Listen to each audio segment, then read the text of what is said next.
Un en avant, c'est ça plein avant, point. Sud Radio, la radio du rugby. Des millions, vous êtes charmante. Vous voyez ce que ça fait déjà 1 million, Armina? Où est l'argent? Où est l'argent? C'est mon truc, non, c'est rien ici. En fait, j'ai retiré de l'argent. Amis, ouvrez vos cœurs, non n'ayez pas peur, l'argent ne fait pas le bonheur. Shut up and take my money. Images, finances, polémiques, le 15 de France joue gros lors de ce tournoi Destination et pas seulement sur le terrain. Alors que sportivement, évidemment, le 15 de France est très attendu. Philippe Spanghero annoncé comme un favori de la compétition. Oui, bien sûr, on attend beaucoup de notre 15 de France. Alors d'abord, on va dissocier le sportif du reste, mais sportivement, il y a bien sûr beaucoup d'attentes parce que on parle de cette génération comme peut-être de la plus talentueuse de l'histoire du rugby français, mais en termes de palmarès, on reste un peu sur notre fin. Les joueurs eux-mêmes l'ont dit en conférence de presse, ils savent qu'il y a des attentes qui pèsent sur eux parce que c'est qu'un titre en 5 ans. On a évacué tant bien que mal, même si elle reste dans un coin des têtes, cette Coupe du Monde 2023 sur laquelle on avait tant misé. Et donc, on a besoin de certitude parce que ce noyau dur, cette ossature de nos joueurs bleus, elle est capable d'aller jusqu'en 2027 et la prochaine édition. Donc là, les années passent quand même assez vite et on commence à rentrer, plus le temps passe, plus on devient concret dans ce qui nous attend en 2027. Mais d'ici là, il y a un tournoi à vivre. Donc ça, c'est pour le sportif. Ensuite, tu parlais aussi de l'extra-sportif. Je crois que passé les affaires très malheureuses de l'été, on a eu la chance d'embrayer sur une très bonne tournée de novembre, que ce soit sportivement ou dans l'environnement rugbystique, dans ce qu'on a su proposer, dans les audiences notamment. Ça, c'est un baromètre très important pour la santé de notre sport en France. On a clairement assis notre place de deuxième sport en France derrière le foot, même en termes d'audience. On a été capable de dépasser le foot, même si on reste loin derrière dans l'économie et le nombre de licenciés. Donc le rugby a renforcé sa position et ça c'est très important. On a vu aussi l'annonce de nouveaux grands sponsors qui ont rejoint la Fédération française de rugby. Donc les voyants sont plutôt ouverts. Maintenant, il reste à confirmer dans ce tournoi qui nous attend. Ouais, confirmer, ça va être un point important parce que c'est vrai que au-delà du sportif, le 15 de France doit encore réparer quelques erreurs, des erreurs financières avec ce qui s'est passé autour de la Coupe du Monde, des erreurs aussi en termes de communication, des choix qu'il va falloir aussi assumer. La présence d'Oradou, Gégou, alors que l'affaire n'est pas totalement terminée, il y a eu un non-lieu dans cette affaire-là, mais la polémique elle est un petit peu entretenue par Fabien Galtier et son staff. Il y a une espèce de maintien de tension sur ce sujet-là. Il y a quand même pas mal de dossiers importants que le 15 de France doit surveiller de près. Alors il faut dissocier encore une fois là la dimension économique parce que celle-ci elle est réelle et elle est plutôt sur une vision moyenne-long terme parce que le modèle économique de la Fédération française de rugby il est extrêmement fragile. Il y a des pertes qui se sont accumulées depuis 7-8 ans maintenant avec des gros coups durs, notamment celui de la dernière Coupe du Monde qu'il faut digérer et on le répète assez souvent. Mais la Fédération française de rugby, comme les autres nations qui participent au tournoi Destination, ont reçu un chèque au moment de l'entrée de CVC au capital de la société commerciale Destination qui était un gros montant de cash à utiliser, mais qui malheureusement pour le rugby français a servi pendant des années à effacer des pertes d'exploitation récurrentes. Et donc ce qui devait être une grande somme d'argent pour accompagner le développement, la recherche de licenciés, les infrastructures, il a en fait été bouffé par les pertes d'exploitation. Et donc aujourd'hui on se retrouve dans une situation délicate dans laquelle il y a plus cette somme d'argent de CVC, il y a moins de revenus à attendre de la part du tournoi Destination de tous les ans, qui est le socle économique quand même de la Fédération française de rugby, parce que il y a maintenant un 7e actionnaire autour de la table qui est CVC et qui prend sa part tous les ans des résultats commerciaux et c'est pas négligeable. Et donc dans ce contexte-là, il faut bien sûr essayer d'aller être encore plus efficace en sponsoring et surtout d'optimiser les recettes jour de match. Et on le répète, c'est là aussi un des socles de cette économie et on en a parlé aussi régulièrement. Il y a cet enjeu qui se dresse face à la Fédération du Stade de France. Et donc là aussi, je rejoins le sportif à tout ça et l'audience et la dynamique autour du rugby français. C'est sûr que plus le rugby français sera fort, plus il fera des audiences, plus il attirera du monde dans son stade, plus la Fédération française de rugby sera en position de force pour négocier demain avec l'opérateur du Stade de France ou d'autres stades en province. Et je me suis posé une question. On sait que la billetterie c'est extrêmement important pour et les hospitalités évidemment pour le 15 de France, pour la Fédération française de rugby. Mais dans une année à 3 déplacements, est-ce que du coup, financièrement, c'est beaucoup plus difficile, ou est-ce qu'on s'y retrouve par les matchs à l'extérieur?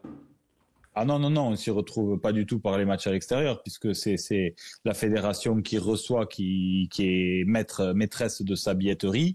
Donc c'est pour ça qu'il faut faire des projections pluriannuelles, parce que vous savez qu'une année sur deux, il y a une perte de billetterie et de revenus liés à un match en moins qui est importante, parce que vous savez que c'est toujours un match quand même important qui fait recette.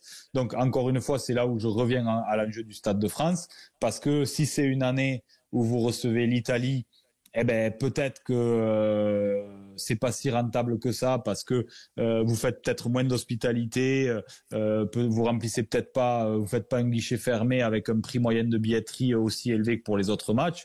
Mais il en reste pas moins que c'est des revenus additionnels. Donc, bien sûr que c'est une perte et qui est très difficile à compenser, parce que vous n'avez pas beaucoup de leviers aujourd'hui. Quasiment les rangs principaux, tous les rangs principaux de partenariat sont préemptés à des niveaux financiers qui sont les prix de marché et qui sont plutôt bien vendus. Donc, vous pouvez pas demain rajouter des sponsors sur la tenue décemment. Vous pouvez pas créer des activations bien supérieures à celles qui existent aujourd'hui. En termes d'hospitalité, on est déjà quasiment au taquet de ce qu'on peut faire avec des prix moyens qui sont élevés. Donc, les leviers pour aller chercher des ressources supplémentaires, ils sont limités. Donc, après, on se tourne vers la réduction des charges et là, c'est toujours moins agréable. Ah c'est clair, oui. Il y a quand même des gros sujets. Tu parles des partenariats. C'est vrai que là, ça commence à être un petit peu plein entre guillemets. Donc sportivement, on est très attendu. En termes d'image, il y a des tensions autour de polémiques qui sont aussi assez surveillées. Mais il y a ce souvenir. Pour revenir là-dessus, juste sur la polémique, c'est vrai que je fais mon mea culpa. J'ai dit la semaine dernière que je trouvais que c'était un peu tôt et que il valait mieux laisser passer le tournoi pour laisser l'affaire se dissiper complètement, le non-lieu être établi définitivement dans la tête des gens et puis rappeler Oradou et Jégou ensuite, pensant pas qu'ils seraient dans les 23 ni l'un ni l'autre. Bon, il faut croire que je pense qu'Oradou bénéficie du forfait de Flamand, mais Jégou, ça a l'air d'être un vrai choix sportif assumé. Donc, je mets un bémol sur ce que j'ai dit la semaine dernière, parce que visiblement sportivement, l'équipe de France a besoin de lui. Donc ça change quand même un peu la donne, mais il n'en reste pas moins que c'est exposé au-delà de la fédération française, les joueurs aussi à une critique peut-être supplémentaire, alors que on n'était peut-être pas un mois près. Ouais, non, mais alors là-dessus, je suis d'accord avec toi. Je pense que on aurait pu attendre. Ce n'est pas rendre service au 15 de France, ce n'est pas rendre service aux joueurs que de les peut-être remettre dans le bain aussi rapidement, même si sportivement il y a une nécessité. On l'a vu autour d'Oscar Jégou, parce que c'est quand même légalement aussi. De préciser bien sûr. Que la fédération a assumé ses prises de position en disant que tant qu'il serait pas entièrement blanchi juridiquement, ils porteraient plus le maillot. Donc, ils sont quelque part droits dans leurs bottes par rapport à leur communication. Après, Tout à fait. Dans le débat philosophique. Exactement. Et celui-là, on peut quand même se permettre de l'avoir. Et je suis pas certain que tu vois on soit en mesure d'ouvrir des polémiques, notamment qui heurtent le public féminin particulièrement. Je suis pas sûr que ce soit le meilleur moment de le faire. Et d'ailleurs, il n'y a jamais un bon moment de le faire. Mais je pense que là, il aurait peut-être fallu miser plus sur la communication que sur le sportif pour une fois. Mais on a bien compris que sportivement, il y a quelque chose à faire dans ce tournoi de destination. Et justement, les diffuseurs, vont pouvoir, le diffuseur France Télévisions va pouvoir assister et nous proposer un 15 de France compétitif lors de ce tournoi destination. Mais là aussi, il y a un sujet en termes de diffusion, puisque on est sur la dernière année du contrat, il me semble, de France Télévisions pour le tournoi destination, et TF1, n'est quand même pas très loin de la discussion, Philippe Spanghero. Non, sans que TF1 s'est pas positionné sur des droits importants, notamment dans le foot. Donc, a priori, ils ont des budgets sport à consacrer. Et je le répète, aujourd'hui, quand on regarde les dernières audiences de TF1 sur la tournée de novembre, ça peut que lui donner envie d'aller jouer le bras de fer avec France Télévisions. France Télévisions a annoncé clairement que un de ses actifs les plus stratégiques dans l'histoire de la chaîne dans le monde du sport, les actifs historiques, c'est Roland-Garros et le tournoi Destination. Donc, quand vous avez une chaîne qui place le tournoi Destination au niveau d'un Roland-Garros, quand on sait ce que ça génère en termes d'audience, c'est 1 milliard de téléspectateurs, c'est des revenus colossaux. Donc, ça donne aussi la mesure de ce que représente le rugby par cet événement à leurs yeux. Donc, ce qui est très intéressant, par contre, c'est qu'il y ait compétition, parce que ça servira le produit. Par contre, la Fédération française de rugby en retirera très peu de fruits, puisque là, c'est des accords qui sont négociés en direct avec le Six Nations pour les droits. Donc, les revenus vont remonter à la société commerciale des Six Nations, comme pour les chaînes, les diffuseurs des autres pays, et va être rééclaté à parts égales. Donc, c'est un peu dommage, parce que cette plus-value potentiel de la société commerciale des Six Nations qui va être faite par cette concurrence qui risque de se jouer, elle va pas directement servir le rugby français ou très peu, mais en tout cas elle est intéressante à suivre parce que on est peut-être sur un changement historique de philosophie.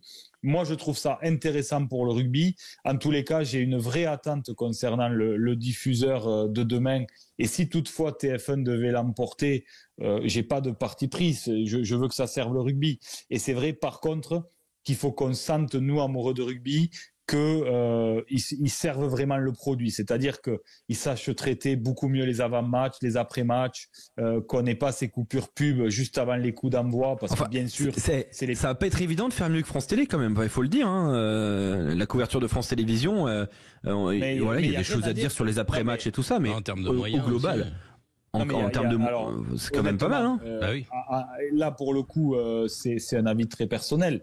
Mais non seulement je trouve qu'il n'y a rien à dire sur la couverture de France Télévisions autour des matchs, mais en plus, il y a toujours eu des duos de commentateurs qui étaient quand même, pour moi, assez exceptionnels dans la façon de faire vivre les matchs. Donc, il y a ça aussi qui rentre en compte. TF1 a tâtonné un peu sur les duos de commentateurs. Je suis pas sûr qu'ils aient trouvé la formule définitive, alors que France Télé quand même amène des garanties par rapport à ça. Et c'est aussi un enjeu majeur dans la façon de faire vivre les matchs aux téléspectateurs. On sait notamment que Mathieu Lartaud a une affection du public rugby pour lui qui est quand même très importante. C'est pas neutre non plus. Donc il y a rien à dire sur France Télévisions. Simplement, c'est une chaîne du service public. Le service public a de moins en moins de moyens. Et si demain TF1 est mieux disant de 20 ou 25 millions par an, eh ben c'est malgré tout très certainement le cash qui sera plus important dans la décision. Parce que notamment la fédération en a besoin. Non, mais là, c'est même pas la fédération. Ah bah non, mais là, c'est la société commerciale du tournoi. C'est la société commerciale des tournois. Donc, la façon dont le spectateur, le téléspectateur français va vivre la chose, ça les intéresse pas beaucoup, quoi.